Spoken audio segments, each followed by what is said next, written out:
Hello friends, welcome back to detail study. Exercise 15C से question number 2 को solve करेंगे।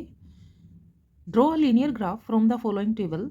X और Y हमें एक टेबल दी गई है और हमें एक ग्राफ ड्रॉ करना है सिंपल, और कुछ भी इसमें नहीं करना है। तो ग्राफ पेपर लेते हैं और इसको ड्रॉ कर लेते हैं। आपके लिए भी काफ़ी ईजी होगा ये क्वेश्चन। तो चलिए देखते हैं कैसे हम इसको ड्रॉ करते हैं। एक्स एक्सिस और वाई एक्सिस पर हमने अपने नंबर लिख दिए हैं। देखिए टेबल में हमने एक बार ये स्टडी कर लेना है कि हमने कितने नंबर्स का डिफरेंस गैप में लेना है। जैसे वाई एक्सिस में 10, 20, 30, तो 10 के डिफरेंस पे थे, तो वही नंबर हमने लिख दिया है। अब एक्स में देखिए 4, 7, तीन तीन नंबर के डिफरेंस पर ये लिखा गया है। तो हमने क्या किया, 4, 8, 12, 16, 20 इस तरह से नंबर लिख लिए हैं। ठीक है, तो या हम इसमें 4, 7, 10, 3, 3 के गैप पर ये सेम नंबर भी लिख सकते हैं। क्योंकि दोनों ही नंबर्स पॉजिटिव हैं तो हमने सिर्फ यहीं पे नंबर डिनोट किए, यहाँ आप नहीं भी करोगे तो उससे कोई फ़र्क नहीं पड़ेगा। तो चलिए एक्स का नंबर 4 है और वो जाएगा 10 तक, तो यहाँ इसको हम डॉट लगा देते हैं यहाँ पर। अब आता है नंबर 2 पे 7। तो देखिए यहाँ पे क्या हो गया, 5। ये इसके दोनों, इन दोनों के बीच में देखिए 5, 6, 7 तीन नंबर है। ठीक है, तो यहाँ तक इसके बीच में, और यहाँ पे आ जाएगा 7, यानी आधे से ज़्यादा नंबर के बाद, और 8 से थोड़ा इधर। तो यहाँ जो 7 है उस 7 पर आएंगे हम, ऊपर जाएंगे 1, 2, 3 लाइन छोड़कर इधर, तो 20 यहाँ पर हो गया 20। ठीक है, अब आ जाता है 10। तो 10 क्या होगा, 9, 10, 11, 12, तो दोनों के बीच में यहाँ पर ये 9 है, सॉरी 10 है, क्योंकि ये नंबर 9 का हो गया और ये 11 का हो गया। ठीक है, तो 9 वाली लाइन जाएगी 30 तक यहाँ पर। अब आता है 13, देखिए 12 से जस्ट बाद, तो 12, 13, 14 और ये नंबर हो गया 15 का। तो इन दोनों के इस बॉक्स के बीच में जो लाइन होगी 1, 2, 3, 4, तो यहाँ पर हम थर्ड वाली लाइन ले लेंगे। ठीक है, तो इधर से ये लाइन जाएगी हमारी, और 40, 13 के लिए यहाँ पर ये हो गया 40। अब 15, तो 16 से ये 12, 13, 14 और ये 15, इधर दो लाइन छोड़कर ये बारीक बारीक जो लाइन है उनको, तो ये हम आ जाएंगे इधर 50 पर। ठीक है, अब आता है 18, तो 16, 17, 18, 19, तो ये बिल्कुल बीच की लाइन 18 की होगी, और ये हमारा आ गया है 60 पर। इस तरह से सारे हमने डॉट लगा लिए। अब इनकी स्केल की हेल्प से एक सीधी लाइन लगाएंगे तो ये लीनियर ग्राफ रेडी हो जाएगी।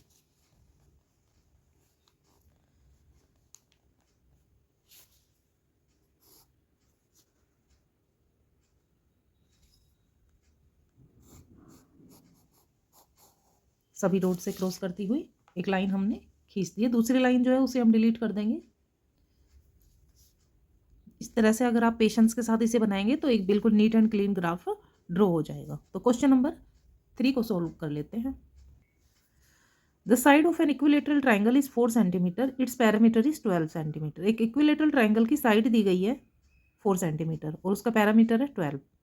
Plot a graph on parameter against length of the side with the side increasing at interval 2 centimetre. 2 centimetre interval पर साइड जो है ट्राइंगल की वो इंक्रीज हो रही है। तो उसके ग्राफ का पैरामीटर का ग्राफ बनाना है, क्या उसका पैरामीटर पर क्या फ़र्क पड़ेगा, क्या डिफरेंस आएगा।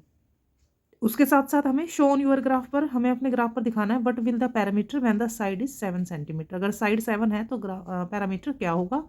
और इसके सेकंड पार्ट में पूछा गया है कि अगर पैरामीटर 15 है तो साइड कितनी होगी। तो चलिए सबसे पहले तो हम इसकी टेबल रेडी करेंगे, उसके बाद हम ग्राफ पर इसे ड्रॉ करेंगे। तो सबसे पहले हम टेबल रेडी कर लेते हैं, क्योंकि हमें कहा गया है कि साइड जो है वो है 4 और पैरामीटर जो है वो है 12। तो अगर हम साइड को x मान लेते हैं और पैरामीटर को हम y मान लेते हैं, तो देखिए हमारे टेबल पर क्या डिफरेंस आएगा। देखिए साइड इज इक्वल टू 4, तो पैरामीटर क्या होता है, साइड इज इक्वल टू 4 तो पैरामीटर होता है 3 मल्टीप्लाई बाय साइड, यानी 3x। तो y की वैल्यू क्या हो गई, y is equal to 3x, यानी parameter is equal to 3x। ठीक है, 3 मल्टीप्लाई साइड, ये इसका फॉर्मूला होता है, लिख देते हैं हम यहाँ पर 3 मल्टीप्लाई साइड, और साइड को हमने क्या लेट किया है, हमने x लेट किया है। अब इसी को आगे बढ़ाएंगे, यानी कि अगर मान लो हम y अब उसने कहा है कि 2 इंटरवल पर 2 सेंटीमीटर इंक्रीज करनी है। तो पहले 4 थी, अब क्या हो गई 6 सेंटीमीटर।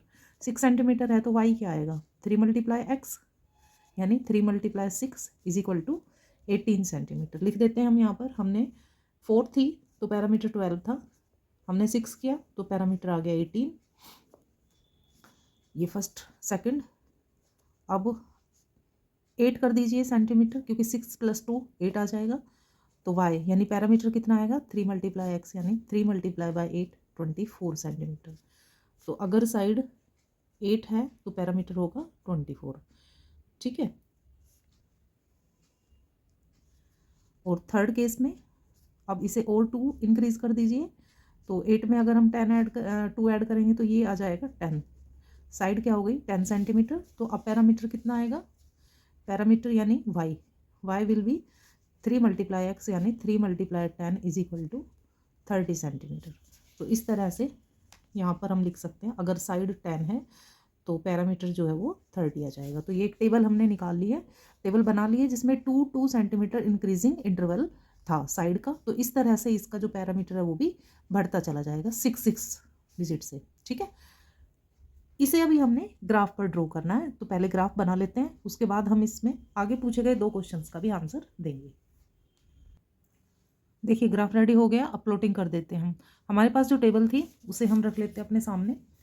तो टेबल में हमें दिया गया था, ये देखिए x, यानी x एक्सिस पर हमने लिखना है side of triangle, side of equilateral triangle. और y एक्सिस पर हमने लिखना है पैरामीटर ऑफ द ट्राइंगल। तो यहाँ लिख देंगे parameter of the equilateral triangle, इस तरह से। ठीक है। अब देखिए प्लॉटिंग कर देते हैं। x एक्सिस 4 है तो y एक्सिस 12। 4 है तो हमें जाना है 12 पर, यहाँ पर। फिर आते हैं 6 और 18। 6 है और 18, देखिए 16 हमारा यहाँ पर है, तो 17 18 ये वाला पॉइंट जो बीच का है, मिड 16 और 20 के बीच में जो है। आते हैं हम नेक्स्ट 8 और 24। 8 यहाँ है और ये सीधी स्ट्रेट लाइन जाएगी 24 यहाँ पर, इस पॉइंट पर। अब है 10 और 30। 10 है तो हम जाएंगे 28 और 32 के बीच में, यहाँ पर हमें 30 मिलेगा। ठीक है। तो इस तरह से हम इसे ग्राफ को ड्रॉ कर लेंगे एक स्ट्रेट लाइन के साथ। सारे पॉइंट लिख देते हैं। ये हमारा 4 और 12 वाला पॉइंट है, ये 6 और 18 वाला पॉइंट है, और ये है हमारा 8 और 24 वाला पॉइंट, और ये पॉइंट जो है हमारा वो 10 और 30 वाला पॉइंट है। अब देखिए क्वेश्चन पर आते हैं, और क्या पूछा गया है ए और बी पार्ट में। वो कहता है what will the parameter be when the side is 7 centimetre. तो देखिए अगर 7 सेंटीमीटर साइड है तो 7 मल्टीप्लाई बाय 3 तो 21 आएगा, है ना पैरामीटर। तो इसमें 7 देखते हैं कहाँ पर है। ये देखो ये 7 है ना। 6 7 8, तो यहाँ बीच में 7 बनेगा, ये वाला 7 होगा। अब ये लाइन जो है ग्राफ की लाइन कहाँ क्रॉस कर रही है, देखो ये 21 है, यहाँ 21 है, और ये देखिए एक बारीक सी लाइन है वो 2 पॉइंट आगे जा रही है, तो ये 21 वाला पॉइंट यहाँ मिलेगा। ये ग्राफ में ही आ गया है, ग्राफ पर ही दिखाना है हमें। तो ये वाला पॉइंट 7 है हमारा। मैं पेन से भी से डॉटेड लाइन के थ्रू आपको समझा देती हूँ। देखिए ये वाला हमारा 7 वाली लाइन है, 6 और 7 के बीच में, 8 के बीच में 7 आता है। ये डॉट लगा देते हैं हम यहाँ पर। ठीक है। और यहाँ देखिए ये जो ग्राफ की ये लाइन है ये 21 आएगा, क्योंकि हमें पता है 7 3 से 21 है। तो यहाँ पर ये लाइन क्रॉस कर रही है, और यहाँ पर भी हमें सेम जगह पर ही ये लाइन मिली है 21, जो यहाँ की क्रॉसिंग लाइन है, ये वाली लाइन। ठीक है। तो इस तरह से हमें 21 मिल गया है, 7 और 21। तो पैरामीटर क्या आएगा 21 आएगा। नेक्स्ट पार्ट में उसने पूछा है कि अगर मान लो 15 जो है सेंटीमीटर पैरामीटर हो, पैरामीटर यानी वाई का उसने कोऑर्डिनेट दे दिया 15। तो 15 देखिए अब कहाँ आता है वाई कोऑर्डिनेट हमारा, 16 से थोड़ा नीचे 15 आएगा, 12 इधर, 13 इधर, 14। मैं जूम करके दिखा देती हूँ और आपको।